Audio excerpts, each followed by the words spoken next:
Final Fantasy VII R, not remake, R as in Rebirth, the second one, which it was doing as well sales-wise as Final Fantasy Remake, which dropped, I can't believe it, it's already been 4 years ago that it dropped, and it's a sad day because it's you know, Square Enix representatives, instead of just coming out and letting us see the actual physical sales of what Final Fantasy Rebirth is, 7 Rebirth is got us doing a guessing game, which it says that at the same time, after around the same approximate times, from the release of the game to the current present time, which is now, Remake had doubled in sales what Rebirth has. And I mean, that has a few factors into it. First and foremost, I think that it's a Final Fantasy 16. Oh, Geek, Quentin, Q, how is it Final Fantasy 16? Clive was so handsome and you couldn't control your party. Look, I love Final Fantasy 16. I was on the fence in openly saying I'm anxious, palm sweaty, mom spaghetti, thinking about how good Final Fantasy 16 was going to be, and y'all should have seen me. It was almost like a Pokemon damn moment when I was streaming Pokemon Sword and Shield. Hold on, stay with me. I was streaming Pokemon Sword and Shield, and I look up and realize that there was no voice acting, and that's what I did with Final Fantasy 16. I was playing Final Fantasy 16, and I looked up, and I couldn't control Jill. I can't even dress my baby up. I can't even put her stockings on the fishnets. Shit, I can't even change her, so I can't do nothing.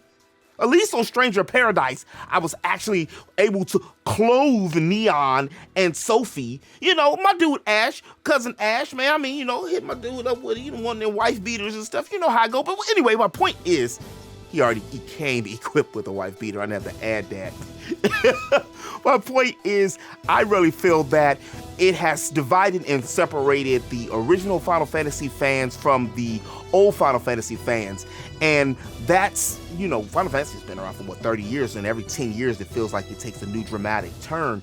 But this last dramatic turn that is taken, and I don't feel that it's so much necessarily the action-based Devil May Cry system everybody was complaining about. I actually like the action-based system, and I realized that they were going to have to continue an action-based system if they wanted to stay concurrent against Western games, as well as with people trying to come in to play the new games. Not everybody loves turn-based system games. I didn't mind that part.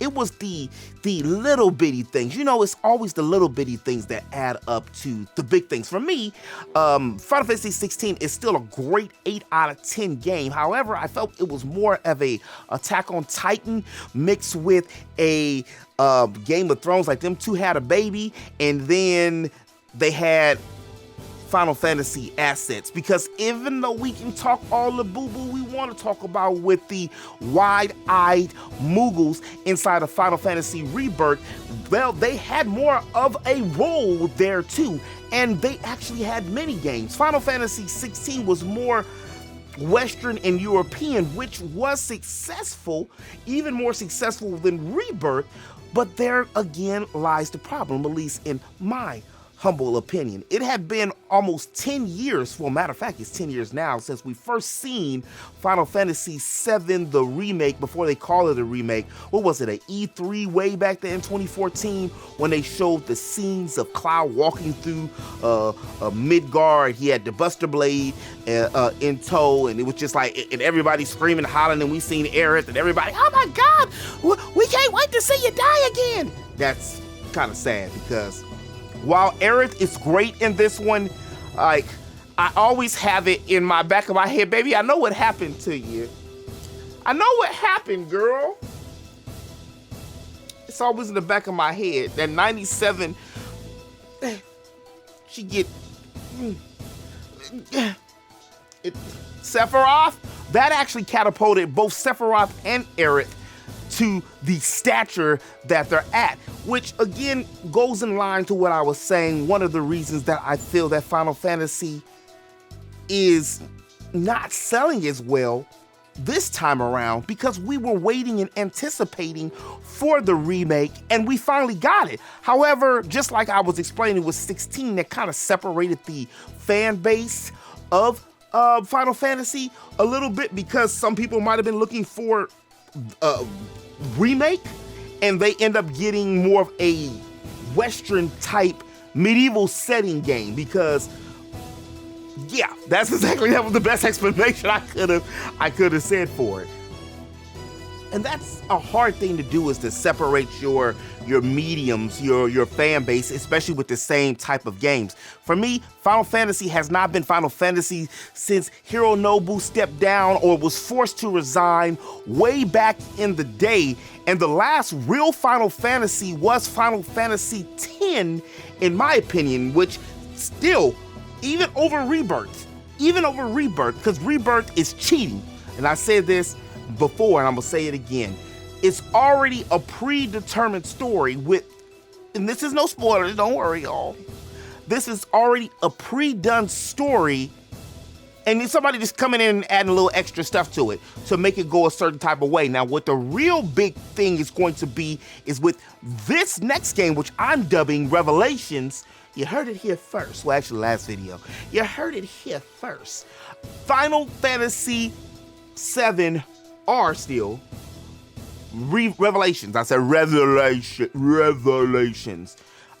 I feel that, well, you know, the whole thing means that, like, the truth, so we're gonna understand and go further into what's going on with that. But there hasn't been a Final Fantasy. This is the best Final Fantasy, in my opinion, since 10. And it's cheating because this was still a Hanabaru produced game. Now, 10 wasn't a Hanabaru produced game. Yoshinori Katatse was the producer on that, but that was still during the time where Hanabaru was still there in proximity. And you know how it goes sometimes. Even if you in proximity, when somebody cooking something and you like, hey, put that little ingredient in there. Since that time, Final Fantasy ain't been Final Fantasy no more. And a lot of people have just fell off. And when they played Remake, they were like, this isn't what I thought it was gonna be. There was a lot of people who loved it and bought it because of, and that was because of that childhood feeling and wanting to get that nostalgic memory back. And when they played it, they were like, I don't like how it is. It's not turn-based. That was a big thing, if y'all remember. And I said this before, and I'm gonna say it again. Not all cells are created equal. Again, Rebirth is the best Final Fantasy since 10. And I know some people was talking about 12. Yeah, and yes, of course, it's subjective. It's my opinion, but I'm gonna give y'all the car facts. I'm gonna give y'all the geek facts. And the geek facts is the other Final Fantasies were Western type games. We had a Star Wars game in Final Fantasy 12. And while I like the short shorts Ash had on, Vaughn was a travesty. He was garbage. Then we move over to 13, and it sounds better on paper that you have a female version of Cloud, but then when you think about Cloud's broody, loner disposition, his Mako crack, that's not the best type of female protagonist character to have. 14, I never count 14 and 11 as a main Final Fantasy, regardless how great or excellent the story is, because they're MMOs. That's like, they say it's the same, but it's not the same. It's really not. Not everybody want to pay the $14.99 a month. I mean, if you can get it to level 70 with it free, but not everybody wants to go that route. And they shouldn't have to. Final Fantasy was built off of standalone games. And again, that was something that wasn't in the mix into Hironobu left. So I know everything changes when it comes to one person taking the realm and another person taking the realm. That's just how, or passing the torch down. That's just how it goes. But in that time, even look at 15. 15 was very catered to the Western market. I like 15 as well. all of these games I played. I haven't beat 13 though. 16, very similar. And it's something, even though 16 had love in the series, you weren't really able to see that by getting to control another character. And all the Final Fantasies from 4 to 10-2, excuse me, to 10-2, got excited, to 10-2 had like semblances of love, or you could control the character. It had, the stories in my opinion were just better. It's like they got to a certain part and point and it became more about money and remaking games, i.e. Final Fantasy VII Remake, versus the going and deep diving into the lore and things in the stories. And like I said, I love Final Fantasy 16, 8 out of 10 for me. It's just that it's a great game. It's just not a very good Final Fantasy. There was not even any mini games. I can't even remember if I rode a chocobo. I can't remember if I rode a chocobo. I'm gonna eventually get around to the DLC, but all the way back, sorry y'all, I went on a mini tangent, to the sales. All these are different factions and reasonings that I believe that Final Fantasy 7 has not, a Rebirth has not sold as much. Also, the main thing is, I didn't forget, if y'all made it this far to the video, it's because of the fact it is only on PlayStation, which this is still considered, unless you're an RPG head, because the RPGs, we've been eating real good with the RPGs lately. Unless you're solely an RPG head, PlayStation 5 and Xbox, well, we don't count the Xbox.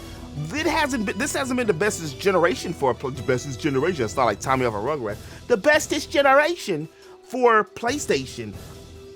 When are they making another IP? But if they would have put it on multiple consoles and PC Game Pass, it would have sold and did just as much as Atlas or even more, because if you give people more a way to play, well then they're gonna get a way to play it. And this is another reason for the indecisiveness, because people do know the fact that it's going to be a third game. So a lot of people are holding out and waiting to see if they can just get a full game. Like, I would love to get all three and play them simultaneously and they all connected to like a same leveling system to make me feel like it was a 3-disc set type of game. But literally, y'all, we're not going to get the next game until 3 or 4 years. I take my word for them. You ain't took my word for anything else. The game is not perfect, but this is literally the best Final Fantasy in a long time. If you love Final Fantasy 1 through 10, you'll have a different taste. You'll have a certain thirst for Rebirth, because a lot of people are complaining about certain things, but this game delivered in a lot of ways that we were asking for. We were asking for, they better have an open world. It's got more of an open world. The map is overwhelming. Yeah, there's some, I gotta go catching quest type quests, but each quest was very Xenoblade 1-ish, where you felt something. At least I did. Even if I had to go do extra stuff, at least the people talked to me. At least it wasn't like when I was just playing Grand Blue Fantasy and somebody just, I don't know who you are, you got a mustache, and you just dump a whole bunch of blah, blah, blah, yakety smackety on me and expect me to just do it. At least a lot of the NPCs and characters, and that's not an indictment to Grand Blue Fantasy. I really like Grand Blue Fantasy. I just wish it was more. But Final Fantasy Rebirth, I don't know when the sales are gonna increase. Probably when they boost it up to another system, like when it goes to PC, if it ever gets to Xbox, because 16 is still not on Xbox. They need to take the Atlas route. I don't know if Sony's really trying to purchase Square Enix or what kind of Crunchyroll Funimation situationship they have, but this is a new time and a new era. And even though this is the best Final Fantasy, just from like the 20-30 mini games that it has, the Mario Kart Chocobo races, the Queen's Blood, and then you could do different things. You don't have to do everything. Some things you do have to do. Some mini games and stuff you do have to do. I personally had never had to, it's been a while, that I've had to go and research or look up a wikia or get on a strategy guide for something because the boss was tough or a certain situation in a long time. And it could be my biasness and my own nostalgic feelings for Final Fantasy VII, the reason why I enjoyed the game so much. But if you did like Remake and you haven't bought the game yet, yeah, it's a 100-hour game, which I forgot, and I'm gonna close it with this. It's a 100-hour game. I put 217 hours in and growing because I haven't got platinum yet. But it's a huge game. If you don't have the time to play it, I understand, and it's a lot of games out right now. But those are two of the main factors with all the other games you have to pick and choose from at around the same time, as well as the fact that it is a 100-hour game. You could play 6 hours and still only be in the Nibelheim flashback. Real talk. And if you want the full experience of the game, you're gonna have to minimum put 100 hours in. You're gonna have to put 100 hours in. But I'm still not worried for Final Fantasy when it comes to this, because they gonna keep on making Final Fantasy and they gonna keep on milking 7 until we say no. And there's still millions and millions of Final Fantasy VII fans, even if their expectations are a little high. Remember, it wasn't that too long ago that their expectations for 16 didn't meet, what they thought it was gonna meet. Well, guys, give us exactly what we want. And most of what we wanted, I lied to you not. It was in Rebirth. But you don't have to take my word for it. But, anyway, that's all I have for y'all today. Let me know what you think in the comment section below. We still haven't got the official news, the numbers for Rebirth. If y'all know it, and I just glossed over it, please, don't hesitate. Let me know. And as always, interweb, don't forget to subscribe if you like the content that you've been seeing. I make geekly content here on the channel all the time.